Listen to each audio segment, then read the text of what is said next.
Sed bienvenidos y bienvenidas una vez más aquí a vuestro canal, Cuentos Inmortales TV. Hoy estoy aquí para compartir con todos vosotros y vosotras una nueva entrega de la colección Historias Reales de la Vida Americana. Fijaros que en esta colección tenemos muchas entregas subidas, entre las que destacan, por ejemplo, historias reales de amor, historias reales sobre sueños, historias reales sobre meditar. También hicimos 2 directos de esta colección, acordaros, historias reales sobre animales y sobre objetos. Fueron 2 vídeos en directo.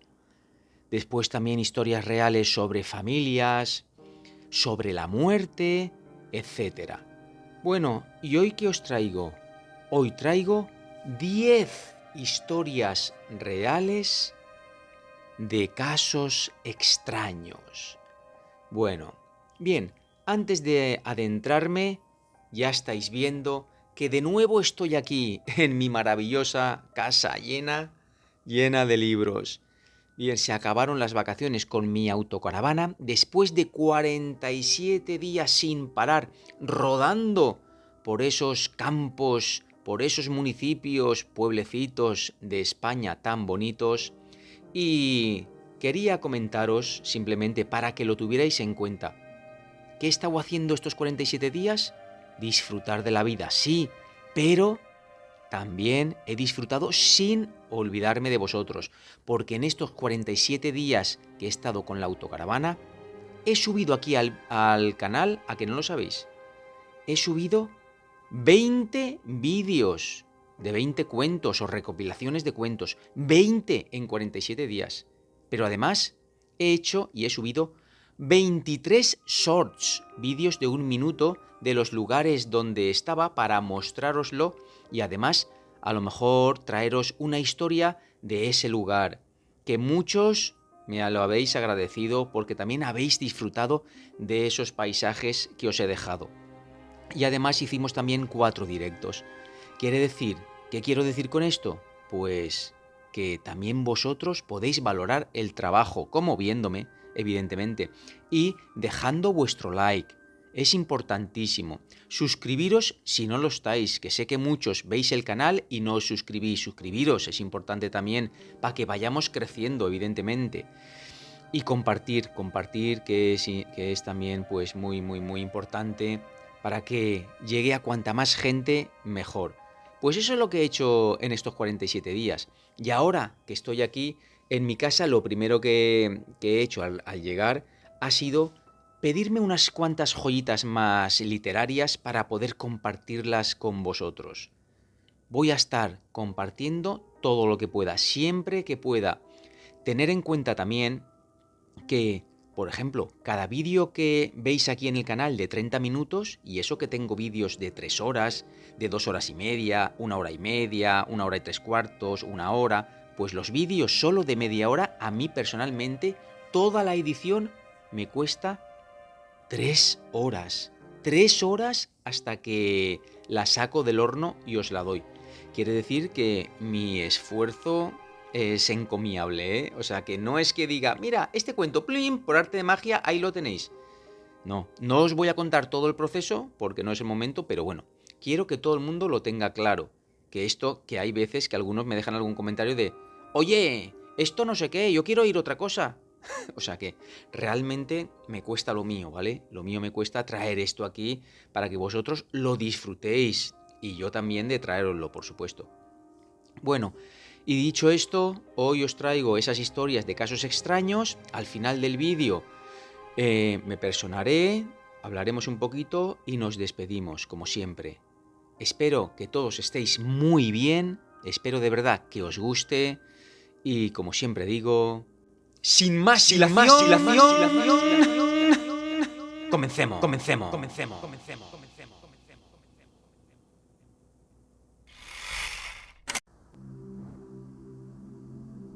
Mi gran error. Yo trabajaba en el turno de día para una compañía de taxis de Dayton y ganaba una miseria. Era el verano de 1966. La ciudad sufría una ola de calor y todo el mundo estaba irritable, incluido yo. Aquella tarde me encontraba detenido en una parada de taxis del centro, frente al Hotel Biltmore, un hotel grande y elegante al que ya empezaba a pasársele su época de esplendor. Tenía todas las ventanillas del taxi bajadas, por si entraba alguna brisilla en aquel día asfixiante. Confiaba en poder hacer una carrera al aeropuerto. Pero recibí una llamada de la central. El telefonista me dijo que fuera al kiosco de Wilkie y comprase la revista Racing Gazette. Después tenía que ir al mercado liberal que quedaba en el centro y comprar 6 botellas de cerveza Schoenlin, un paquete pequeño de comida para peces de colores y una caja de puros White Owl. En caso de que no hubiese alguna de esas marcas, no debía comprar ninguna otra, y además tenía que pagar todo con mi dinero. El cliente me lo devolvería luego, así que tenía que guardar los comprobantes. Después me dijo que llevase las cosas a un edificio que quedaba en la calle Tercera, al apartamento 3B. Reconocí la dirección. Sabía que era un edificio de viviendas en un barrio bastante venido a menos. Protesté por el encargo porque no quería perder la oportunidad de hacer una carrera al aeropuerto, pero también porque no quería pagar aquello con mi propio dinero cuando no estaba nada seguro de recuperarlo, o peor aún, cuando podía tratarse de una trampa para robarme. El telefonista de la central empezaba a impacientarse y me dijo que aquel hombre era un cliente habitual, que no habría ningún problema con el pago y que me pusiese en marcha en el acto o le llevase el taxi para que lo hiciese otra persona. Planteado de esa forma, no tuve más remedio que ponerme en marcha. Sin embargo, iba maldiciendo al cliente para mis adentros. Me imaginé que sería algún vago que vivía de la seguridad social, demasiado haragán como para dar de comer a sus pececitos y salir a comprar lo que necesitaba para satisfacer sus vicios. Me enfurecía hacer recados para alguien que, a juzgar por el lugar donde vivía, era imposible que tuviese dinero para pagarme. Fui hasta el kiosco de Wilkie, compré la Racing Gazette y después bajé hasta el mercado a comprar la comida para peces, las cervezas y los puros. A continuación me dirigí a la dirección del cliente. Era un edificio de apartamentos de 4 pisos, construido en ladrillo oscuro en la década de 1890. Al entrar, noté el olor a humo de tabaco, a bacon y a humedad, característicos de sitios como ese. Cuando llegué al 3er piso, llamé a la oscura puerta de madera noble del 3B. Tardaban en abrir. Oí algo que se arrastraba por el suelo, pero no era el sonido de pasos. Al rato, la puerta se abrió, pero no vi a nadie. Es decir, no vi a nadie hasta que bajé la vista. Allí, sentado en una pequeña plataforma de contrachapado, había un hombre que levantaba los ojos hacia mí. Era menudo y ya le quedaba poco de su pelo moreno. Llevaba una camiseta blanca, pantalones de lana color gris y un fino cinturón negro en la cintura. En lugar de piernas, solo tenía muñones, del largo de mis manos, más o menos. Era una persona a la que habían amputado ambas piernas y se movía por su estudio de una sola habitación, propulsándose por el desnudo suelo de madera sobre aquella pequeña plataforma. En cada mano llevaba un cilindro de goma para ayudarse a empujar. Tenía el tamaño de un mazo, con unos aros de goma en la parte superior para poder cogerlos. El hombre fue muy amable y expresó su agradecimiento por mis servicios. Me pidió que colocara la cerveza en una neverita marca Frigidaire, una reliquia de finales de los años 40, y que dejara los puros sobre la mesa de la minúscula cocina. Allí encima estaba la pecera con los peces de colores y me pidió que les diese de comer. Después me dijo que dejase la Racing Gazette sobre una vieja mesita de café de vidrio que estaba delante de un gastado sofá. Hice todo lo que me pidió con sumo placer. Ya no me sentía irritado. Cuando coloqué la revista sobre la mesita de café, vi que había una caja de terciopelo abierta que parecía el estuche de una joya. Mientras el hombre se dirigía a buscar el dinero para pagarme, miré dentro del estuche. Vi que había una medalla un tanto deslustrada, un corazón púrpura. Casi seguro que pertenecía a la Segunda Guerra Mundial, ya que aquel hombre parecía tener poco más de 50 años. Mientras el hombre me pagaba por las compras y la carrera del taxi, comenzó a invadirme la culpa. Y ya se instaló definitivamente en mí cuando me dio una generosa propina, mucho más de lo que podía haber sacado en cualquier viaje al aeropuerto. El hombre parecía un tipo callado que no pretendía compañía alguna. Una vez que hube finalizado con todo, me acompañó a la puerta. Hacía tiempo que se había resignado a su condición y a las consecuencias de su sacrificio. No necesitaba ninguna conmiseración ni dar ninguna explicación. Volví a hacer aquellos encargos muchas veces antes de trasladarme a otra ciudad, pero nunca supe cómo se llamaba aquel hombre y nunca llegamos a entablar amistad, a pesar de que nos veíamos con frecuencia. Desgraciadamente para mí, tendría que cumplir el doble de la edad que tenía entonces antes de aprender que prejuzgar a la gente hace que, la mayoría de las veces, te equivoques respecto a casi todo.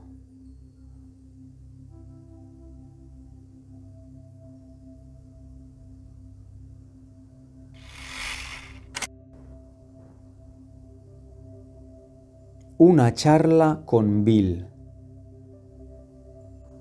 Mi mujer y yo nos habíamos trasladado al sur de Maryland, donde yo seguía mis estudios de ecología marina en un laboratorio universitario de la bahía de Chesapeake. El pueblo donde vivíamos era bastante pequeño. El centro lo componían unas cuantas tiendas, un almacén, una tienda de licores y una barbería, entre otras pocas. Había también un bar al que solía acudir los viernes, si no tenía otros planes, para tomar un par de cervezas y a veces echar una partida a las maquinitas. El bar tenía un puñado de clientes habituales, gente del pueblo que trabajaba en la pesca, en la central eléctrica cercana o en las constructoras que levantaban viviendas por la zona. Yo me encontraba un poco fuera de lugar entre ellos, pero me encantaba escuchar sus historias de pesca. Me quedaba extasiado con sus descripciones de la bahía de los viejos tiempos. Me venían a la mente imágenes misteriosas mientras les escuchaba. Aquel grupo de clientes en particular tenía un mote que le habían puesto algunos camareros. Les llamaban los chicos de la cidra, y siempre ocupaban el mismo extremo de la barra, cerca de la puerta de la entrada. El 24 de diciembre me encontraba solo en el bar, tomando una Guinness, aunque fue por poco tiempo. Estaba pensando en los planes que habíamos hecho para el día siguiente. Mi mujer y yo íbamos a pasar la Navidad en casa de mis padres en Connecticut. Al poco rato, Bill, uno de los chicos de la cidra, se acercó para charlar conmigo. Durante los últimos 2 años, Bill y yo nos habíamos visto docenas de veces, pero nunca habíamos entablado conversación.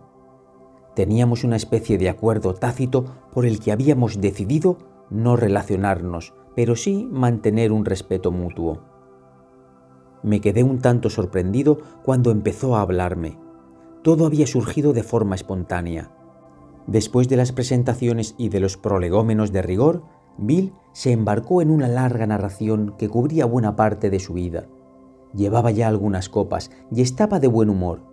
Insistió mucho en que él era pescador, en el amor que sentía por la bahía y en su fascinación por la riqueza ecológica de la zona. Se entretuvo en detallarme cómo era su barco de pesca nuevo y cómo lo acababa de llevar al dique seco para realizar algunas reparaciones. Continuamos la conversación hablando de la Navidad y de los planes para pasarla con la familia y cosas por el estilo. Me contó que su abuela y él cumplían años el mismo día y que todavía lo celebraban juntos a pesar de su avanzada edad. Bill se abría cada vez más y permitió que me adentrara en los entresijos de su vida, que es algo que habitualmente no se hace con un extraño. Su actitud me sorprendió, pero como estábamos en Navidad, tampoco me importó aprovechar la oportunidad de conocerlo a fondo. Nuestra charla duró alrededor de media hora. Al final miró el reloj y dijo que tenía que irse a casa, donde le esperaban su mujer y sus hijos. Me pasó un brazo por los hombros y me apretó con fuerza mientras me decía lo bien que se lo había pasado hablando conmigo y que sin duda deberíamos charlar más a menudo. Yo le contesté que estaba de acuerdo y nos despedimos con un apretón de manos. Volví a mi sitio en el bar y para entonces mi amigo Carl ya había llegado. Le pregunté si conocía a Bill y si tenía idea de por qué había decidido entablar amistad conmigo. Carl no supo contestarme. Lo único que dijo fue que Bill siempre había sido un hombre reservado. Está claro que nuestro sentido del tiempo es bastante relativo, sobre todo si estamos en un bar, pero me parecía que Bill acababa de salir por la puerta cuando noté al camarero deshecho y profundamente afligido. El jaleo habitual había cesado y la gente hablaba en voz baja. Bill había tenido un accidente al volver a casa. Su camioneta se había salido de la carretera cuando circulaba a gran velocidad y se había empotrado contra los robles del bosque. Había muerto al instante. La noticia me afectó profundamente. Me resulta casi imposible explicar lo aturdido que me sentía. Le dije a Carl que probablemente yo era la última persona que había hablado con Bill. Nunca habíamos hablado y aquella vez me había contado tantas cosas de su vida y había entrado en tantos detalles personales que parecía como si supiera que iba a sucederle algo. Al cabo de un rato me tuve que ir de allí. Necesitaba alejarme de los apesadumbrados amigos y familiares de Bill. Cuando estaba en el aparcamiento con Carl, vi llegar varios coches de la policía que obviamente volvían del lugar del accidente. Detrás de ellos venía una grúa con lo que quedaba de la camioneta de Bill. El parabrisas estaba machacado y parecía formar una extraña tela de araña que destellaba bajo las luces de la calle. Como resultado del terrible impacto, la carrocería había quedado reducida a un amasijo de hierros. La grúa se detuvo unos instantes en el cruce y continuó después su marcha. En silencio seguimos a la grúa con la mirada mientras se perdía en la lejana oscuridad.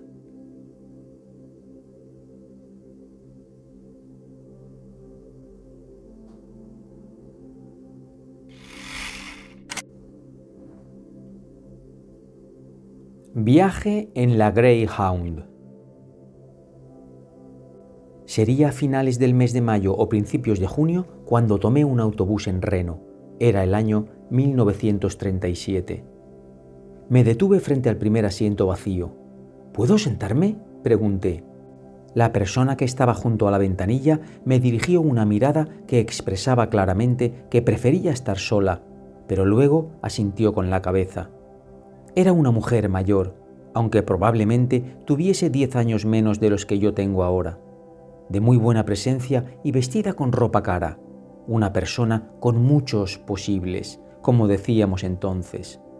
No era el tipo de persona que viaja en un autobús de línea. Me pregunté por qué habría elegido aquel medio de transporte en lugar del lujo de un vagón de primera clase. Después de un rato me atreví a preguntárselo. Me respondió con tal vehemencia que casi me caigo del asiento. Quiero ver este país mientras todavía quede algo, porque cuando ese Roosevelt acabe con él, ya no podré ver nada. A mí me encantaba Franklin Delano Roosevelt, pero no dije ni una palabra. Los que odiaban a Roosevelt nunca atendían a razones. Además, no tenía ganas de discutir en aquel momento. Yo había ido a Reno para lo que iba todo el mundo en aquella época, a divorciarme. Así que, ya en el autobús, experimenté a la vez los sentimientos encontrados de alegría y de vergüenza. Alegría porque era libre y vergüenza por haber cometido un error tan ridículo con aquel matrimonio. Tenía 23 años.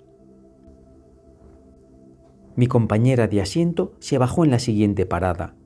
Dijo que descansaría durante un día o dos y luego continuaría con su inspección de despedida a los Estados Unidos.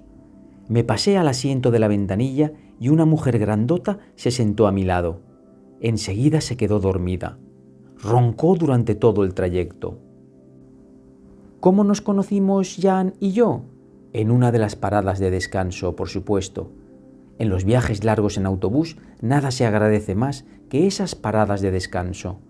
Cuando el conductor entraba en el aparcamiento solía gritar: Amigos, los servicios de damas a la derecha, los de caballeros a la izquierda. Partimos en 50 minutos. A su espalda, los pasajeros comenzaban a revolverse en sus asientos entre murmullos que indicaban claramente que estaban deseosos de bajar. Dentro del autobús estábamos aislados de dos en dos, pero en las paradas de descanso podíamos mezclarnos. Unos se ponían a corretear de un lado a otro, mientras otros se quedaban por allí comiendo perritos calientes que habían comprado en alguno de los puestos. Casi todos nos quedábamos de pie durante el tiempo que duraba la parada para aliviar nuestros traseros entumecidos de tanto estar sentados. En una de esas paradas me fijé en una chica, más o menos de mi edad, que se estaba riendo de lo mismo que yo. La risa compartida es infalible a la hora de las presentaciones, así que nos pusimos a charlar. Jan era una morena menuda, con una sonrisa encantadora. Yo era más alta, demasiado alta, pensaba yo, y tenía el pelo castaño claro. Lo más probable es que las dos llevásemos vestidos de cloqué, frescos y con amplias faldas hasta media pierna. Todavía faltaban años para que las mujeres nos pusiésemos pantalones. Jan me contó que había estado viviendo con una tía suya en California mientras iba a la universidad. En aquel momento regresaba a su casa en Pensilvania. Yo le conté que había acabado el instituto y que estaba pensando estudiar una carrera universitaria. Cuando regresamos al autobús, nos las arreglamos para hacer un par de cambios y sentarnos juntas. Codo con codo, leímos una revista que acababa de salir, Time, y a Thomas Wolfe, el auténtico Thomas Wolfe. Nos turnamos para sentarnos junto a la ventanilla, refunfuñando a causa del horrible calor. Por el enorme parabrisas delantero veíamos cómo la autopista de 2 carriles se disolvía en brillantes espejismos, formando lagunas de aguas tranquilas y frescas que nunca lográbamos alcanzar. Hablamos y nos reímos, y seguimos hablando. A veces nos dormíamos. Cantamos a dúo y en voz baja para que nadie nos oyese. El arroyo del viejo molino y polvo de estrellas. Jan me contó que todavía no se había enamorado de verdad, que solo había tenido algunos escarceos amorosos. Quería ser profesora, porque, según ella, si eres capaz de enseñar, eres capaz de hacer cualquier cosa. Le hablé de mi divorcio. Se quedó sorprendida, pero al mismo tiempo fue comprensiva. Empecé a darme cuenta de que aquella jovencita tenía una increíble seguridad en sí misma, mientras que yo sentía un gran desasosiego y no sabía muy bien qué hacer. Durante un viaje largo, los pasajeros tienden a cansarse, a oler mal, a sentirse incómodos y malhumorados. Jan y yo decidimos que necesitábamos tomarnos un descanso, así que nos quedamos a dormir una noche en Omaha, Nebraska. Allí subimos y bajamos por preciosas calles inclinadas a la sombra de grandes montañas. En Omaha aprendí que respirar podía ser un placer sensual. A la mañana siguiente volvimos a subirnos al autobús y el resto del viaje se pasó en un suspiro. Cuando llegamos a la terminal de Pensilvania, donde se quedaba Jan, nos prometimos seguir en contacto. Y lo extraordinario fue que lo hicimos. Durante 62 años nos escribimos 1 o 2 veces al año, de un extremo al otro del país. Jan se enamoró de un día para otro de un militar al que hacía 9 años que conocía. Se casaron y se trasladaron a vivir al sur de California. Yo volví a casarme y esta vez las cosas me fueron mucho mejor. A principios de 1999, mi amiga sugirió que nos viésemos. Yo dudé en aceptar, pues tenía miedo de que fuera a estropearse el bonito recuerdo de una amistad tan larga. Pero Jan insistió, y ahora me alegro de ello. Decidimos pasar juntas un fin de semana de agosto. 2 viudas octogenarias, una bajita y la otra alta, ninguna entrada en carnes, ambas todavía en forma, con cuidados cabellos grises que se estaban transformando en blancos. Ambas teníamos todavía buen aspecto, según creo.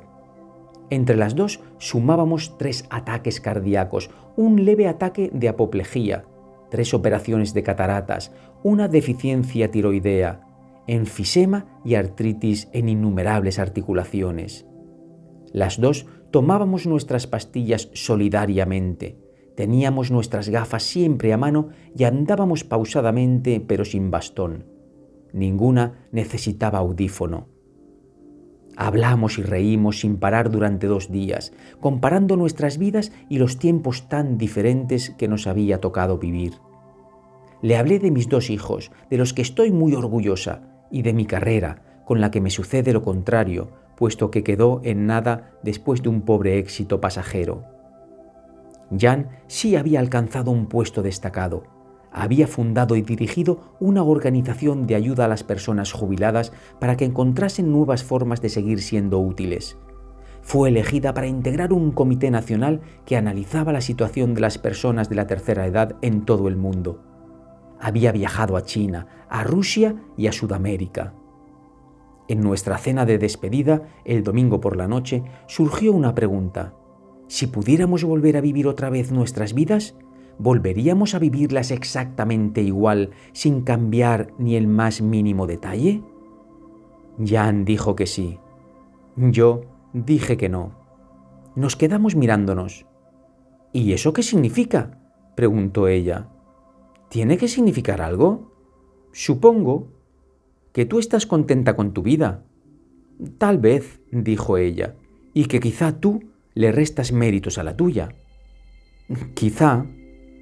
Después levantamos nuestras copas de champán y brindamos por el mundo. Brindamos por nuestro encuentro y convinimos en que había sido muy positivo.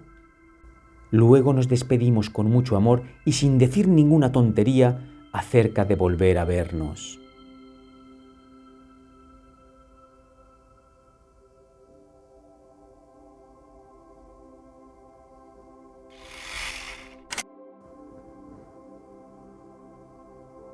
Una pequeña historia sobre Nueva York. En 1979 yo vivía en la zona alta del oeste de Manhattan, en el 47 de la calle 85 Oeste, entre Columbus y Central Park. En aquella época era un barrio en plena transformación. El lado oeste de la avenida Columbus era todavía un barrio humilde, pero la acera de enfrente se estaba convirtiendo rápidamente en una zona chic. La gente más pobre convivía con los jóvenes profesionales en una especie de incómoda camaradería. Yo iba tirando con mi escaso sueldo porque seguía viviendo en la misma casa desde 1976 y porque mi apartamento era de renta antigua. Era un viejo edificio de piedra rojiza que había sido dividido en apartamentos. Uno tenía 2 dormitorios, al que llamaban el ático, y había otro que era el único con jardín, un pedazo de tierra lleno de malas hierbas y plátanos que olía a gato. El casero era el señor Jablons, un cascarrabias de 40 años que se estaba quedando calvo y que siempre estaba maquinando para echar a sus inquilinos con el fin de convertir el edificio en un refugio para él y su madre. Nuestra relación podría calificarse de deterioro continuo. Mi economía era un desastre y solía pagar el alquiler con cierto retraso. Llegó al punto en que solo aceptaba que le pagase en efectivo. Así que, cuando se acercaba el final de mes, tenía que ir hasta el banco con el cheque de mi sueldo, cobrarlo y acercarle el dinero a su oficina, un lugar cursi y con una decoración recargada, en el Upper East Side. Yo siempre estaba intentando organizar un motín entre los inquilinos. Cada vez que el casero nos gastaba alguna de sus bromitas pesadas, convocaba una reunión de protesta en mi apartamento. Bebíamos vino blanco en cantidad, desahogábamos toda nuestra furia y por lo general nos lo pasábamos en grande. Me encantaba quedarme en Nueva York en verano. Hacía mucho calor, pero la ciudad se quedaba vacía y tranquila. Durante la semana iba andando a mi trabajo en el sindicato de autores teatrales, que estaba en el centro de la ciudad, a unos 2 kilómetros de donde vivía. Disfrutaba de las calles sombrías y desiertas y de los diferentes vecindarios que tenía que atravesar, desde Central Park y sus edificios de viviendas elegantes y antiguas hasta la diversidad de Broadway con sus antros de comida cubana, china y judía. Algunas noches sacaba el colchón al tejado y me tumbaba boca arriba a escuchar los sonidos de la ciudad y disfrutar de la brisa fresca. o bajaba descalza con mi gato hasta la escalinata de entrada al edificio, donde me sentaba a beber un par de Budweisers con los otros inquilinos y a escuchar los sonidos provenientes de la calle 85. En aquella época todavía era un vecindario tranquilo y pacífico. Las ancianas se sentaban en sillas plegables a la entrada de sus casas, abanicándose. Todo el mundo abría las ventanas de par en par para que entrase el aire y se oía llorar a los bebés, discutir a las parejas y los televisores puestos a todo volumen. Elliot vivía en el segundo piso y tocaba en clubs de jazz, y a veces ensayaba hasta después de medianoche. Una calurosa tarde de jueves, un día antes del fijado para el pago de mi alquiler, regresé temprano a casa con el dinero en el bolsillo y cargando 2 enormes bolsas con verduras. Estaba deseando llegar, deshacerme de aquellas pesadas bolsas y encender el ventilador. En la escalera de entrada no había nadie que pudiese echarme una mano, así que empujé la puerta de la calle con el pie y entré de costado, pegándome a los buzones. Tuve la sensación de que alguien había entrado detrás de mí, pero me distraje con todo el lío de cambiar las bolsas de un brazo al otro para sacar la llave y abrir la puerta de dentro. Estaba cruzando el vestíbulo cuando oí una voz que me decía: «¡Dame todo el dinero!». Apenas entendí el significado de aquellas palabras. Me volví e iba a decir algo cuando le vi. Un hombre alto, fornido y con una navaja de hoja larga en la mano. Me quedé mirándole. «¡Dame el dinero!», dijo. Me oí a mí misma decir: «¿Está usted loco? Acabo de estar en la tienda, no tengo nada de dinero». Lo que dije fue una tontería y ni siquiera yo me lo podía creer. Estoy segura de que él tampoco. «¡Dame todo el dinero o te rajo!», dijo. Entonces pensé: ¿cómo voy a pagar el alquiler si le doy el dinero? No puedo dárselo, lo necesito. «¡No!», le dije, «márchese». Parecía confuso. Después de todo, yo no era más que una mujer indefensa y él un tipo enorme, fuerte y con una navaja. «¡Dame todo el dinero!», repitió, pero menos convencido. «¡Márchese de este edificio!», le solté. «¡Dame!», empezó a decir otra vez. «¿Pero es que no me ha oído?», le interrumpí. «¡Márchese de aquí! ¡Márchese inmediatamente!».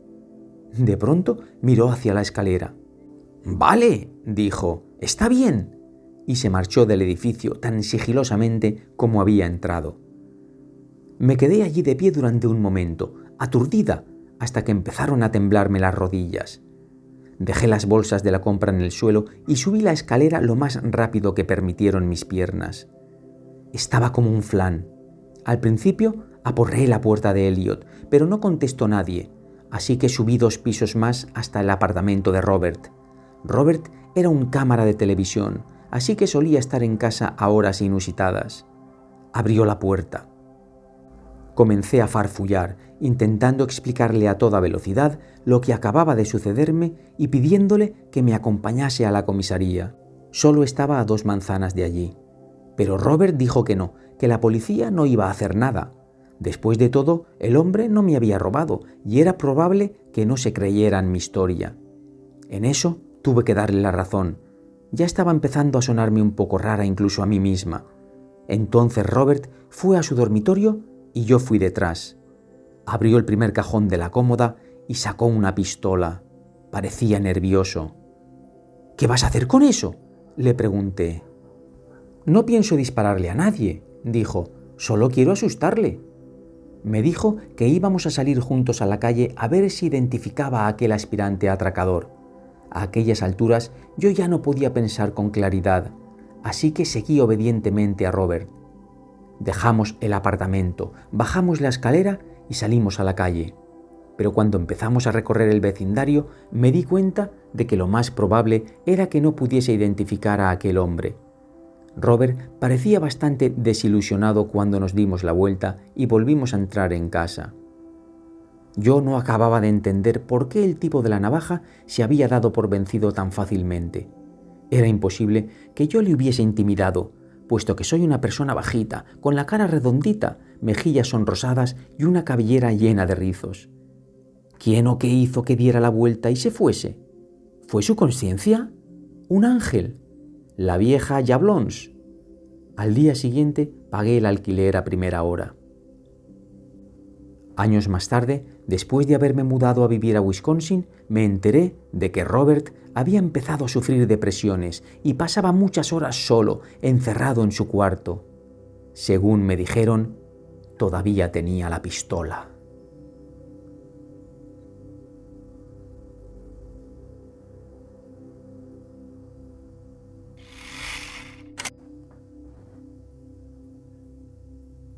El hombre del hielo de la calle Market. A principios de la década de 1970, trabajé durante 3 años como conductor de un trolebús de la línea 8 para la Compañía de Transportes Municipales de San Francisco. La calle Market es una vía principal y durante el día la recorren gentes de todos los niveles sociales. Yo trabajaba de noche y mi turno comenzaba a la hora punta. Durante los primeros recorridos de la jornada, llevaba sobre todo a oficinistas que iban desde el distrito financiero al área residencial que quedaba al oeste del centro urbano. Ya más avanzada la noche, los pasajeros eran menos variados.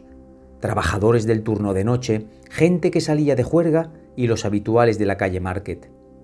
Los habituales eran aquellos que vivían en dicha calle o en sus alrededores, y casi todos, sin excepción, se alojaban en pensiones o en hoteles baratos.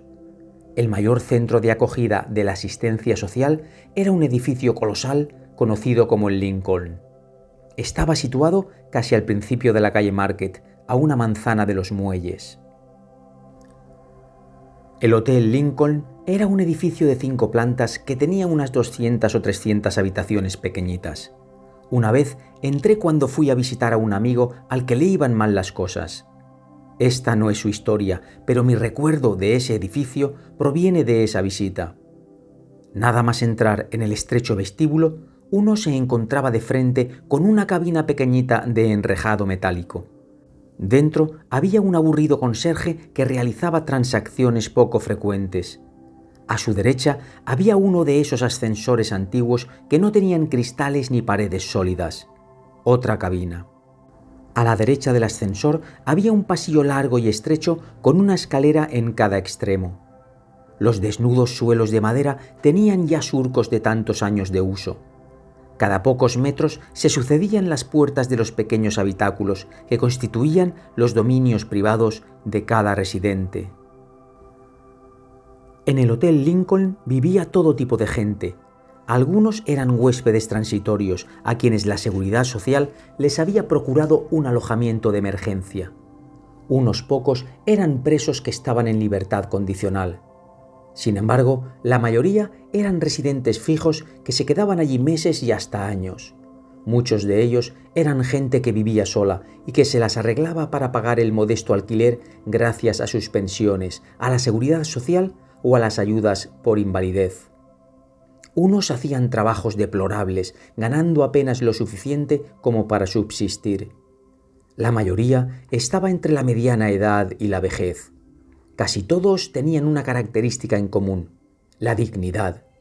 Sus medios eran limitados, su futuro gris, pero se comportaban con dignidad y solían tratarse los unos a los otros con amabilidad. Ya casi al final de mi jornada tenía un pequeño número de pasajeros habituales que subían y bajaban del trolebús en las mismas paradas y a la misma hora todas las noches. Uno de ellos era un hombre de raza negra que parecía tener edad para retirarse. Era delgado, un poco más bajo que la media y se movía con rapidez y seguridad. Yo diría que era enjuto y fibroso. Como era muy reservado y nunca iniciaba ninguna conversación, yo jamás me habría fijado en él si no hubiera sido porque todos los viernes a las 11:20 de la noche subía al trolebús cargando al hombro un enorme saco verde, de un material muy resistente de los que se utilizan para la basura. Su contenido tintineaba y hacía ruiditos como un sonajero. Era igual de grande que el saco de Santa Claus, aunque transportado por un Santa Claus bajito, fibroso y urbano. Yo me moría de curiosidad por saber qué hacía aquel tipo con aquella bolsa, pero preferí respetar su silencio. Se subía en la calle 7 y se bajaba en la calle Mayor, que era la parada más próxima al Hotel Lincoln. Mi curiosidad iba creciendo viernes tras viernes. Después de 4 o 5 semanas, decidí arriesgarme y preguntarle. Cuando subió al trolebús y me enseñó su ticket de transbordo, le pregunté: ¿le importa si le pregunto qué es lo que lleva en ese saco? «Hielo», contestó. «¿Hielo?» «Sí, hielo». No cabía duda de que no era un hombre locuaz. Yo no dije nada más, aunque esperaba que me ampliase la información. Los habituales de la calle Market suelen ser personas solitarias y enseguida entablan conversación cuando alguien les da pie. Pero él no volvió a abrir la boca. Yo estaba demasiado perplejo para tirarle de la lengua. Poco después bajaba del trolebús con su tintineante cargamento. Mediada la siguiente semana, ya había resuelto aprovechar la próxima oportunidad y desvelar el misterio del hombre del hielo de la calle Market. Estaba ansioso de hacerlo. ¿Y si no volvía a aparecer? ¿Se convertiría en uno de esos misterios de la vida que nunca se resuelven? Durante todo el viernes estuve esperando el momento de nuestro encuentro. Por fin, cuando me acercaba a la parada de la calle 7 a las 11:20 de la noche, le vi esperando con el saco. Cuando subió, le saludé. «Hola». «Hola», contestó. Parecía que nuestra escueta conversación del viernes anterior había dejado alguna huella. Fui directo al grano. «¿Es hielo lo que lleva en el saco?» «Sí», contestó. Dejando de lado cualquier reticencia, le confesé que sentía una gran curiosidad por saber por qué cargaba con aquel enorme saco de hielo. Y entonces me contó su historia. Trabajaba en la cocina de la cafetería de la Universidad de San Francisco. Fregaba el suelo y sacaba la basura. El viernes la cocina se cerraba durante todo el fin de semana. Para ahorrar electricidad, la universidad desconectaba las neveras. Puesto que durante esos días el hielo se derretía, a él se le permitía coger todo el que quisiese. Casi todos los trabajos tienen sus beneficios adicionales. Los cocineros consiguen comida gratis. A algunos profesores todavía les regalan manzanas. A los oficinistas nunca les falta clips ni gomas. A aquel empleado se le permitía llevarse una vez a la semana todo el agua congelada que pudiese acarrear.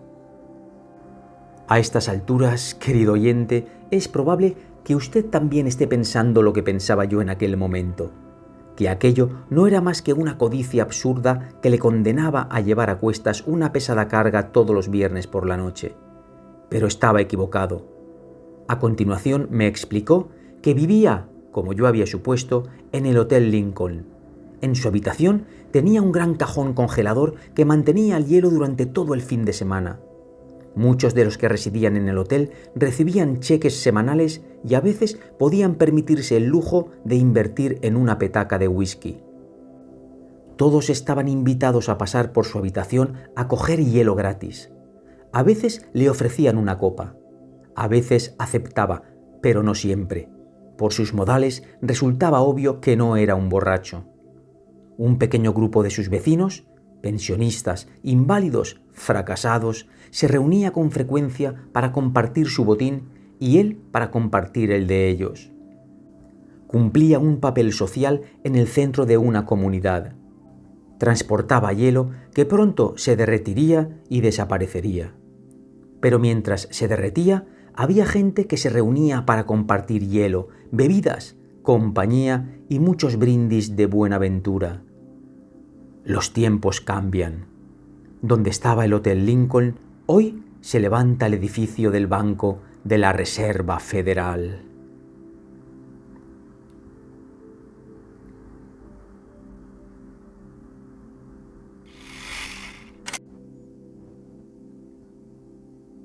Hombre contra abrigo.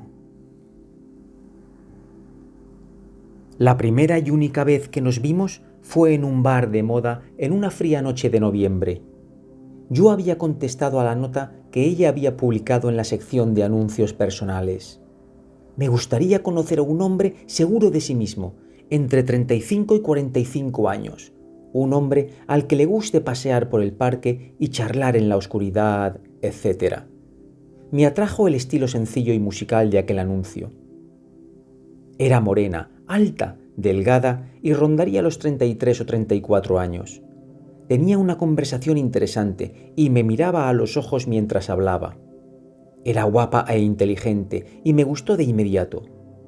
No había duda de que deseaba volver a verla. Y lo mejor de todo, presentía que ella no pondría ninguna objeción en volver a verme. Yo solo tenía que procurar no meter la pata ni cometer ningún estropicio durante el resto de aquel encuentro. Cuando ya nos estábamos preparando para marcharnos, ella fue la primera en ponerse su pesado abrigo de invierno. Se colocó la bufanda y enfundó sus largos y elegantes dedos en unos guantes de conducir. Cuando estuvo lista, se quedó de pie, esperando pacientemente a que yo me abrigase. Descolgué mi anorak del respaldo del taburete y cogiéndolo del cuello firmemente con la mano izquierda, metí el brazo derecho en la manga derecha. Con el abrigo a medio poner, estiré el brazo izquierdo hacia atrás para meterlo por la manga izquierda. Pero por alguna razón no di con el hueco.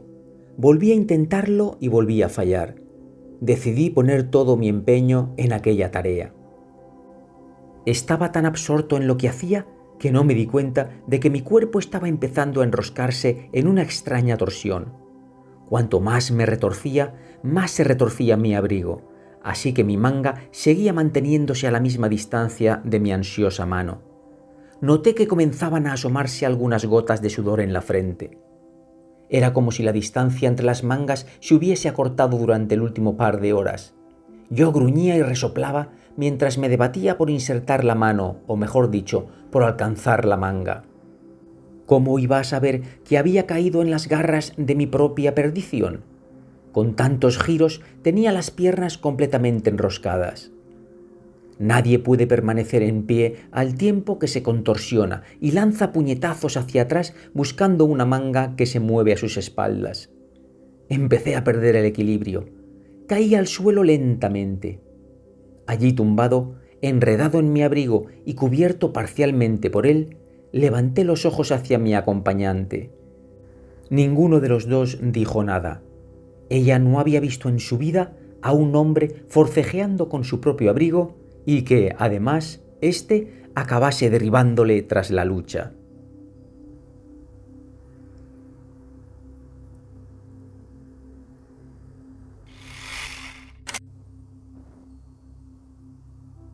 La niña nueva. Era un día claro y caluroso. Todo quemaba. Los tejados, los arbustos, el asfalto, los asientos de nuestras bicis, nuestro pelo. El padre de Allison estaba regando el jardín y Allison y yo montábamos en nuestras bicis por el césped mojado y atravesábamos el chorro de agua que salía del aspersor. En aquella época yo vivía en la calle Prospect. Tenía 8 años y Allison 10. Éramos los únicos amigos de aquella manzana, así que, a falta de otras alternativas, no nos quedaba más remedio que ser amigos. Yo admiraba a Allison, a pesar de que no compartía su interés por las Barbies ni por Hall y Oates. Durante el verano pasábamos mucho tiempo andando en bici, jugando al cluedo y también a que estábamos casados. Pero no creo que yo le cayera demasiado bien y tampoco sé si ella me gustaba en realidad. Tampoco recuerdo de qué solíamos hablar la mayor parte del tiempo, pero hay una conversación de la que no me olvidaré jamás. Mientras montábamos, las ruedas de nuestras bicis dejaban en el jardín unos surcos de barro que nunca llegaron a cicatrizar por completo. 4 años más tarde, cuando mis padres y yo nos marchamos de allí, las cicatrices seguían marcadas en la tierra. Yo fui el primero en ver a aquella niña en medio de la calle Prospect, sentada sobre su bici y mirándonos. Oí que alguien se reía cuando estuve a punto de chocar con Allison. Entonces levanté la mirada y ella estaba allí. Yo sonreía y ella me devolvió la sonrisa. La calle Prospect estaba en un vecindario de la clase media blanca. La mayoría de las casas tenían unos 70 años de antigüedad y un aspecto sólido y sencillo. Había unos pocos árboles frondosos de troncos retorcidos, pero la mayoría eran arbustos pequeños y achaparrados que proporcionaban poca sombra. La niña, vestida con pantaloncitos cortos verdes y una camiseta, parecía pequeñita en mitad de aquella calle vacía, pero su sonrisa era muy amplia. La semana anterior habían vendido la casa que quedaba frente a la de Allison, por lo que deduje que la niña debía de haberse mudado allí con su familia. Allison apareció por debajo del arco de agua y me miró. Entonces frenó y se volvió para ver por qué sonreía de oreja a oreja. Al mismo tiempo que yo le decía hola a la niña, oí que Allison decía «¡Fuera de aquí, negra!», con tal odio que me quedé de piedra, con la sonrisa congelada en el rostro. La niña también siguió sonriendo. Allison se bajó de su bici y se paró delante de ella. Mientras sostenía la bicicleta con una mano, Allison señaló con la otra la casa que quedaba al otro lado de la calle. «He dicho que te marches, negra, o te daré una paliza». A la niña se le esfumó la sonrisa. Yo también dejé de sonreír y miré a Allison. Tenía los ojos entrecerrados y su largo pelo goteaba agua, puesto que el chorro del aspersor le daba en la espalda cada vez que giraba en nuestra dirección. El sol hacía brillar los cabellos que se le habían soltado de la coleta y parecía que tenía un halo alrededor de la cabeza. A mí me daba el agua entre los hombros, empujándome más y más hacia adelante con cada chorro. Me volví hacia la niña e hice una mueca con la boca intentando ridiculizar el gesto de odio que había visto en el rostro de Allison. Evité la mirada de la niña, que empezó a decir «Pensaba que tal vez podíamos jugar a algo. Yo me llamo...». «¡Yo no juego con negros!», le soltó Allison. Vi cómo la niña cruzaba la calle Prospect en su bicicleta y la dejaba tirada en el jardín de su casa. Subió corriendo la escalera del porche, la cabeza gacha, la barbilla temblándole, y desapareció dentro de la casa. Poco después, las cortinas de una de las ventanas se entreabrieron unos centímetros, no lo suficiente como para que yo llegase a ver el rostro que había detrás, pero lo bastante como para que sintiese la furibunda mirada de la madre. Lo recuerdo todo con tanta nitidez. Yo allí de pie con mi bici, mirando cómo se separaban aquellas cortinas de color rosa de la casa del otro lado de la calle, la mano grande y marrón que las entreabría justo lo necesario para permitir que alguien pudiese espiar desde dentro. «¿Quién era?», le pregunté a Allison, mientras seguía mirando cómo desaparecía la mano y las cortinas volvían a cerrarse. «¿Y qué más da?», contestó ella. «Esos se mudaron la semana pasada y mamá dice que van a ser la ruina de nuestra casa». «¿Y por qué van a ser la ruina de tu casa?». «No lo sé, pero no quiero que esa niña negra se me acerque». Y entonces, a continuación, yo dije, «Los negros son idiotas. Tal vez esos se marchen». Seguimos montando nuestras bicis calle arriba y calle abajo durante un buen rato, pero yo sentía como si aquella casa fuese un ser vivo que nos estuviese observando. No podía dejar de pensar en la mano que había separado las cortinas. Creía que en cualquier momento la madre de la niña saldría de golpe y nos exigiría que le pidiésemos perdón a su hija. Pero eso no pasó. Cuando empezó a caer el sol y volví a casa a cenar, tenía un nudo en el estómago. Después volví a ver alguna que otra vez a la niña jugando con sus amigos en el jardín de delante de su casa, pero jamás hablé con ella y nunca le pedí perdón. Yo jugaba casi siempre con Allison. Con el transcurso del verano, el nudo de mi estómago fue apretándose y creciendo hasta convertirse en algo imposible de deshacer. Cuando la niña y su madre se mudaron unos meses después, pensé que el nudo se desharía, pero no. Esto sucedió hace 20 años, pero no pasa casi ningún día sin que piense en aquella tarde. No he vuelto a ver a Allison nunca más desde que mi familia se mudó de la calle Prospect, pero espero que ella también se acuerde de aquella niñita. Y más que nada, espero que la niña y su madre se hayan olvidado de mí, pero sé que no lo han hecho.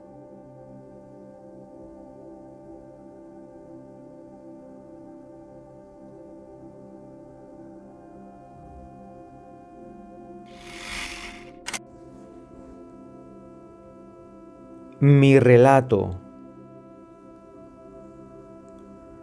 Este es mi relato, una historia que cuento solo a las personas con las que tengo confianza.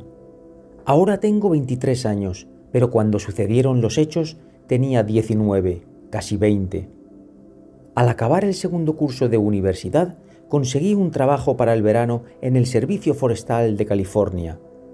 No quería hacer todo el viaje desde Georgia conduciendo sola, así que convencí a Ana, mi mejor amiga desde hacía 10 años, para que me acompañase y luego regresase en avión. Ninguna había cruzado jamás el país en coche. Mi padre nos llenó el coche con kilos y kilos de equipo de emergencia para el viaje. Un hacha, una caja de herramientas de bricolaje color azul cielo, bengalas, luces de emergencia que duraban 36 horas encendidas, un gato de primera calidad, un bidón de 5 litros de agua, una percha metálica doblada, por si se desprendía el silenciador, un pequeño estuche de primeros auxilios y un teléfono móvil que podía enchufarse en el encendedor del coche. Mi padre se pasó varias noches en vela pensando diferentes formas de protegernos de todo lo que pudiera llegar a pasarnos durante el viaje. Partimos a principios de junio y conduje a toda velocidad para salir lo antes posible del sudeste. Empezamos a relajarnos un poco cuando llegamos a las praderas que bordean las montañas occidentales y ya nos lo tomamos con calma cuando entramos en los desiertos del sudoeste. Recuerdo que iba conduciendo entre las doradas formaciones de arenisca en medio del calor y a Ana apoyando las palmas de las manos sobre el parabrisas mientras decía que era como coger la luz del sol con las manos. Aquella noche paramos en un pueblo de Utah llamado Blanding. En el hotel repasamos nuestra ruta en el mapa y decidimos levantarnos temprano, atravesar Arizona a toda velocidad y llegar a Las Vegas a la noche siguiente. Partimos nada más amanecer rumbo al sur por la autopista 81. Era una autopista de 2 carriles y después de salir de Blanding no había mucho que ver aparte de las Artemisas y las lejanas colinas rojas. Yo conducía y Ana iba filmando con su cámara de vídeo.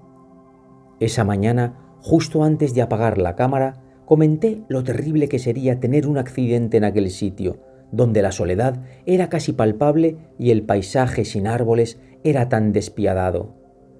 Estaba deseando volver a ver un árbol. De repente vimos aparecer la figura de un hombre delante de nosotras, en el lado derecho de la carretera. Parecía que había salido del terraplén lateral y nos hacía señas con los brazos. «¡Dios mío!», dije mientras me acordaba de las historias que veía mi padre en la tele sobre mujeres a las que les habían tendido alguna trampa en la carretera. «¿Qué demonios pasa aquí?» «Rachel, ¿has visto su cara? ¿Has visto ese coche?», preguntó Ana con la mano apoyada en su ventanilla. Me volví y miré. Era lo último que hubiese querido ver. La cara del hombre estaba cubierta de sangre. Detrás de él, a unos 12 metros, había un camión con las ruedas hacia arriba, aplastado contra la arena. Vi cuerpos desparramados entre las artemisas, algunos a más de 15 metros de la carretera. Ana bajó el cristal de su ventanilla. El hombre nos dijo que había ocurrido un accidente terrible y necesitaban ayuda. Detuve el coche y encendí las luces de emergencia mientras Ana llamaba al 911 desde el teléfono móvil. Poco antes yo me había fijado en un cartel que indicaba que estábamos a 8 kilómetros de la frontera del estado de Arizona. Ana le preguntó al hombre cuánta gente había allí. Oí como decía por teléfono: «Creo que son unas 15 personas». No había nada ni nadie más en muchos kilómetros a la redonda. No habíamos visto ningún otro coche desde que habíamos salido aquella mañana. Cuando Ana colgó, solo estábamos nosotras y ellos. El hombre dijo que se llamaba Juan. Los primeros coches de auxilio no llegarían hasta 40 minutos después. Durante el resto de la mañana irían llegando de una en una más ambulancias que enseguida se quedaban sin camillas, sin esparadrapos y sin lugar para colocar los heridos. Algunas personas se detuvieron para ayudar. Era un accidente en el que solo estaba implicado un vehículo. Un camión cubierto que transportaba a 17 inmigrantes mexicanos que habían viajado durante toda la noche. 3 murieron aquel día y 14 sufrieron heridas internas, desgarros y roturas de huesos. Salí del coche y me dirigí al terraplén, temblando y cargando con la poca agua que llevábamos. Cuando bajé el desnivel, una chica de mi edad se me acercó corriendo. Era la única mujer del grupo, y antes de acercarse había estado atendiendo a un hombre joven tendido boca arriba en el suelo. La chica tenía el rostro y la boca cubiertos de sangre y me miraba con ojos desesperados. Hablaba en español y me arrancó el agua de las manos. Su larga cabellera negra flotaba sobre su espalda. La seguí hasta donde estaba el joven y me arrodillé a su lado mientras ella le echaba agua sobre la cara y repetía lo mismo una y otra vez en español. Levanté la mirada durante un segundo. Había otros hombres tumbados boca abajo y en silencio sobre la arena. El joven respiraba con dificultad y algo me decía que estaba destrozado por dentro. Fui corriendo al coche en busca de nuestro estuche de primeros auxilios. Saqué el estuche y cuando vi que no era mayor que el tamaño de 2 patatas, me eché a reír. Lo abrí, contemplé las gasas pequeñitas y las minúsculas tiritas y de pronto me odié a mí misma con una intensidad que me invadió por completo. Me imaginé lo que sentiría arrastrándome debajo del coche y esperando a que llegasen las ambulancias. Me pareció que aquella sensación había durado mucho tiempo, aunque no debió de ser así. Una nueva sensación surgió desde un lugar diferente, como si me arrancara de mí misma. Y de pronto supe que debía volver al lugar del accidente y que nada de lo que viese me alejaría de allí. Durante las 4 horas siguientes, Ana y yo estuvimos corriendo de un cuerpo a otro, usando a Juan como intérprete, diciendo a los hombres que no se moviesen o preguntándoles si tenían frío. Ana y yo sacamos todas las toallas y mantas que había metido en el equipaje y las usamos para tapar a los hombres que empezaban a tiritar como consecuencia de la conmoción. Había varios casos horripilantes. En algunas ocasiones tuve que apoyar la cara en la arena para poder mirar a la gente a los ojos, mientras les acariciaba la espalda o la cabeza y les hablaba en inglés, pero con un tono que esperaba fuese de consuelo, sabiendo de forma instintiva que si uno se siente solo es más fácil dejarse morir. Cuando llegaron las ambulancias, ayudamos a los enfermeros a colocar a los hombres en las camillas, a evitar que los esparadrapos se llenasen de arena y a acompañar a los heridos que tuvieron que esperar al siguiente viaje al borde de la carretera. Había un hombre al que le era casi imposible respirar. Tenía los ojos como canicas de cristal y la boca cubierta de sangre. Puse mi cara justo encima de la de él y le di un masaje suave en el pecho mientras le animaba a seguir respirando. El joven, que estaba deshecho por dentro, murió, mientras yo observaba cómo su mujer de 19 años chillaba y le besaba como si buscase restos de vida en su boca. Me quedé sentada y quieta durante un momento, como paralizada. Cuando comprendí que estaba muerto, corrí hacia otro de los cuerpos silenciosos tumbados boca abajo en la arena. En el momento en que me estaba inclinando para hablarle al hombre tumbado sobre su estómago y cuyo antebrazo estaba partido en 2, levanté los ojos y vi un rostro con profundas arrugas. Era de un anciano con una larga melena cana, que tenía la cabeza apoyada en la arena y los ojos clavados en mí. Me puse en pie de un salto, fui hasta él y le cerré los ojos.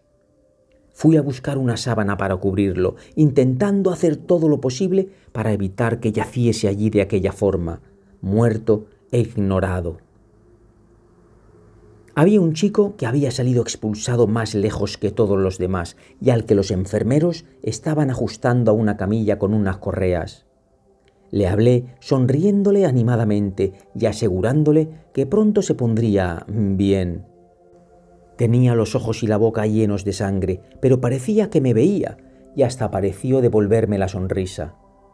Poco después murió en el helicóptero que le transportaba a Grand Junction. Se llevaron a todos los demás y a aquellas alturas Ana y yo nos habíamos enamorado de Juan, nuestro intérprete. Tenía 27 años, hablaba un inglés perfecto y tenía una melena llena de apretados rizos oscuros. Mientras una enfermera navajo se ocupaba de él, con Ana y yo a cada lado, Juan dijo que se sentía avergonzado por no haberse cortado el pelo en tanto tiempo. Ana fue a buscar el bolso de Juan al camión accidentado, una bolsa de plástico con calcetines dentro. Tenía 4 cortes profundos en la parte superior de la cabeza, pero su espesa melena había evitado una hemorragia mayor. Estaba casi delirando cuando le subieron a la ambulancia. Cuando se dio cuenta de que le iban a separar de nosotras, el pánico se reflejó en sus ojos y estiró el brazo hacia mí desde la camilla. «¿A dónde vais?», preguntó, y tuve que decirle que teníamos que continuar nuestro viaje. Lo dije porque no sabía qué otra cosa podía hacer. No podía acompañarle hasta el hospital. Ya había tenido suficiente. Necesitaba volver al mundo de la seguridad, a la sangre y a los huesos perfectamente encajados dentro de los cuerpos, a los árboles y a la comodidad y a la misericordia. «Yo no puedo pagaros», dijo Juan, «pero Dios os lo pagará». El olor de aquel hombre me acompañó durante días a pesar de las continuas duchas. Olía cómo emanaba de mis muñecas cuando iba conduciendo ese olor agrio del sudor acumulado y de la pobreza. Por la noche teníamos agujetas en las piernas debido a todas las horas que nos pasamos corriendo de un lado a otro por aquel terraplén de arena. Una arena que, mezclada con mi sudor, todavía permanece incrustada en las sandalias que llevaba aquel día. Ana y yo llegamos esa noche a Las Vegas, exhaustas y conmocionadas. Lloré al teléfono mientras se lo contaba a mi padre y todo el rato repetía: «Ha sido horrible». Esa fue la única vez que lloré por el accidente. Un año después me desperté en mitad de la noche envuelta en un sudor frío, oyendo una voz que retumbaba dentro de mi cabeza y que repetía la misma frase: «Has visto morir a un hombre». ¿Qué se puede hacer con eso? ¿Qué se puede hacer con todo lo que ocurrió aquella mañana y que el tiempo se fue tragando a medida que nos alejábamos de allí en nuestro coche? Cosas de las que no vuelves a oír hablar jamás. No hubo ninguna mención en las noticias de la noche ni ningún artículo en los periódicos. Bien podía haber sido un sueño que tuvimos las dos. ¿Qué se hace con una historia así? No tiene mensaje ni moraleja y casi ni siquiera final. Quieres contarla, que te la cuenten, pero no sabes por qué.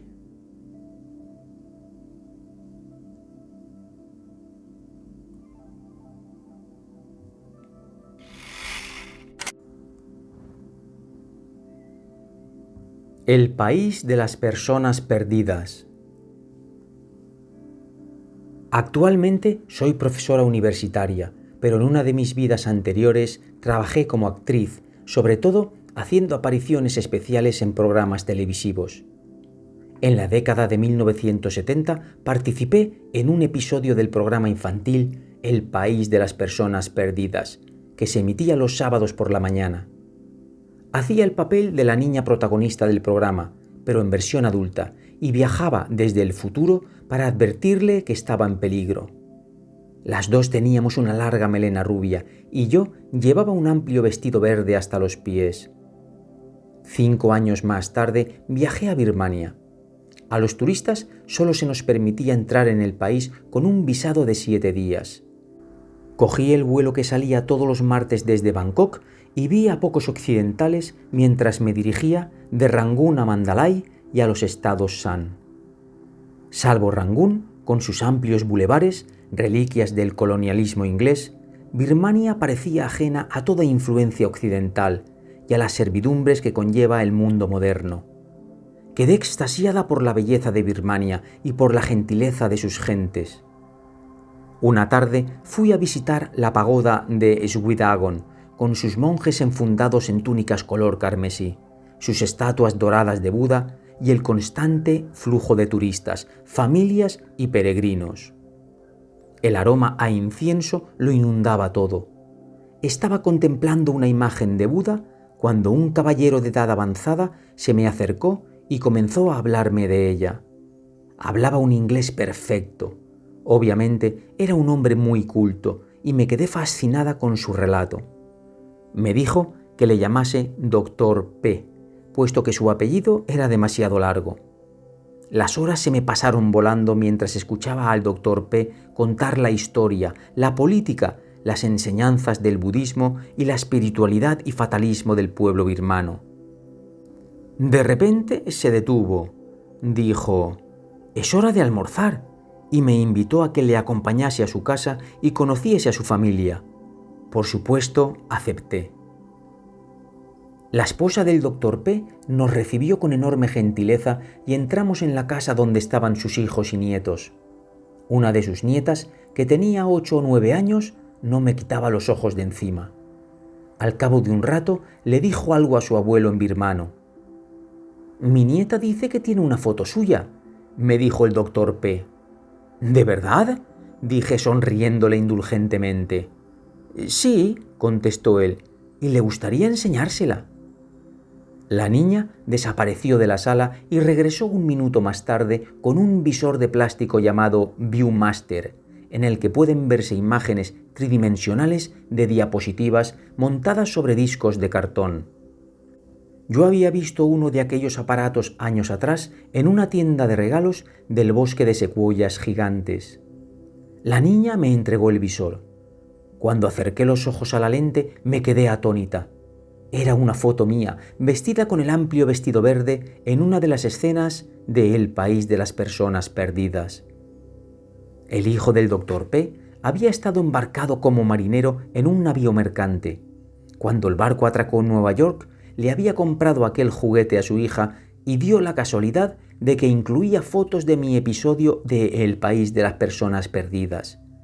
Luego dio la casualidad de que yo viajé a Birmania y dio la casualidad de que conocí al Dr. P, que dio la casualidad que me invitó a su casa, donde dio la casualidad de que una de sus nietas me reconoció. Estaba estupefacta.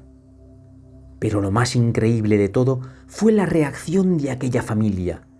A ellos no les sorprendió lo más mínimo. Dado que tenían mi foto, les pareció totalmente natural que el destino me hubiese llevado hasta su puerta.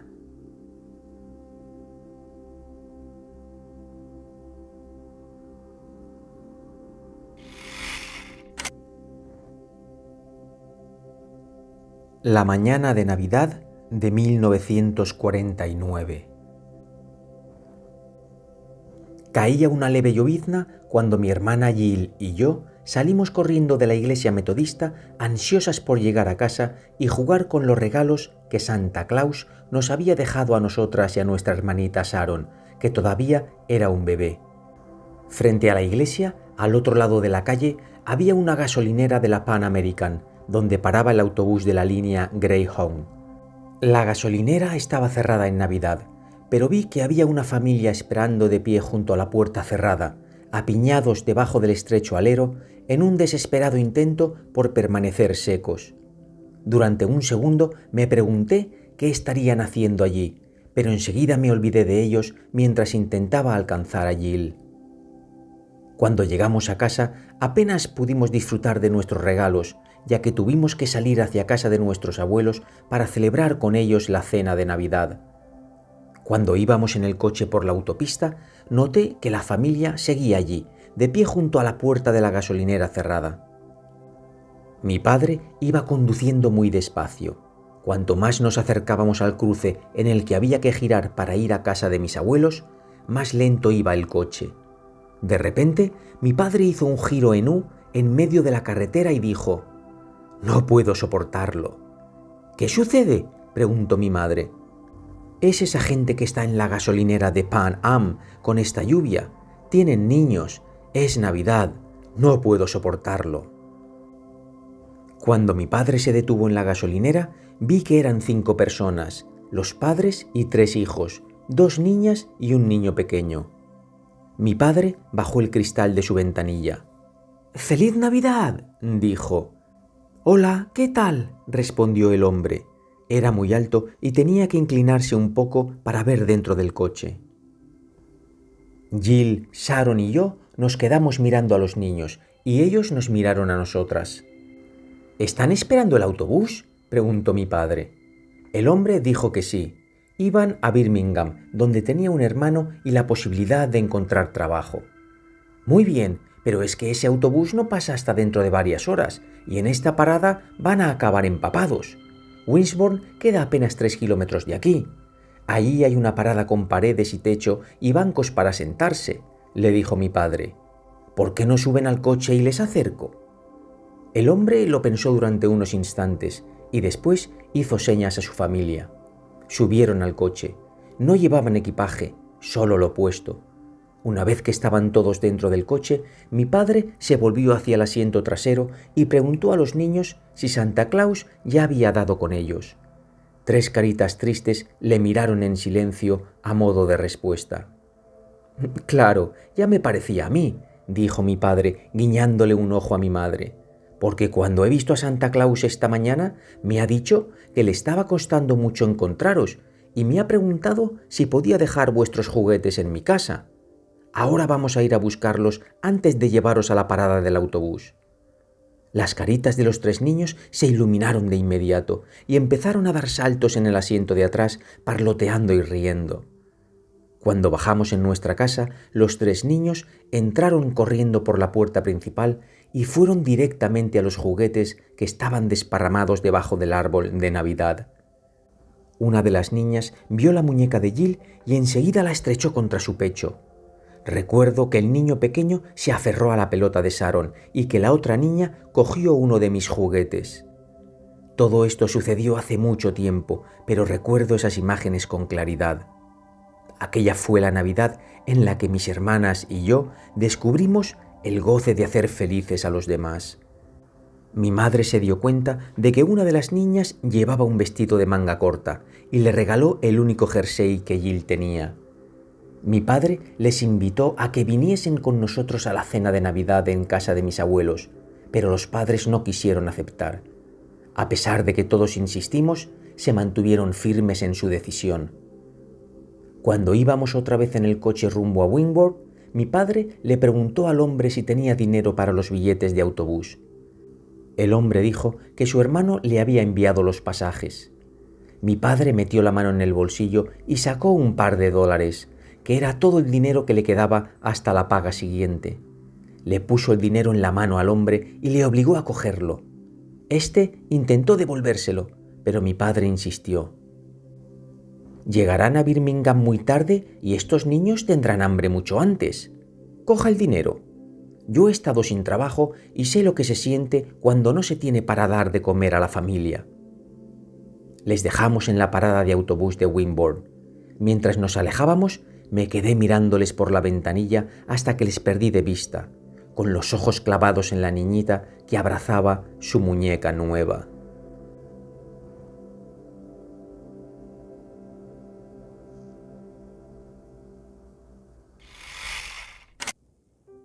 Queridos oyentes de Cuentos Inmortales TV, hasta aquí esta nueva entrega de historias reales de la vida americana, casos extraños.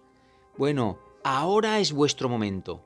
Ahora, dejándome en la cajita de comentarios lo que queráis decirme acerca de estos relatos.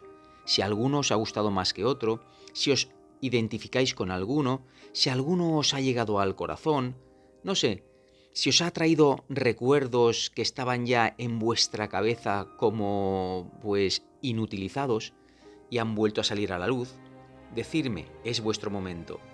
Yo espero que estos 10 relatos hayan sido de vuestro agrado. Recordaros también, por favor, que os paséis por el WhatsApp. Que la gente del WhatsApp, cuando no subo vídeo, pues les puedo recomendar alguno que hay aquí en el canal que a lo mejor no lo habéis oído y os puede gustar. Por ejemplo, mientras he ido editando este vídeo, pues les he ido recomendando otras historias reales sobre esta colección que ya están subidas aquí al canal. De todas formas, esas historias las tenéis ahora mismo aquí en las pantallas finales y en la descripción del vídeo también dejo algunos enlaces. Muchísimas gracias, de verdad, de corazón, por haber estado ahí, por siempre estar y darme vuestro cariño, mostrarme tanto amor. Os mando allá donde estéis, en los confines del planeta Tierra, un abrazo de luz gigante y de corazón. Un beso súper fuerte. Gracias, gracias, gracias. Hasta pronto. Chao.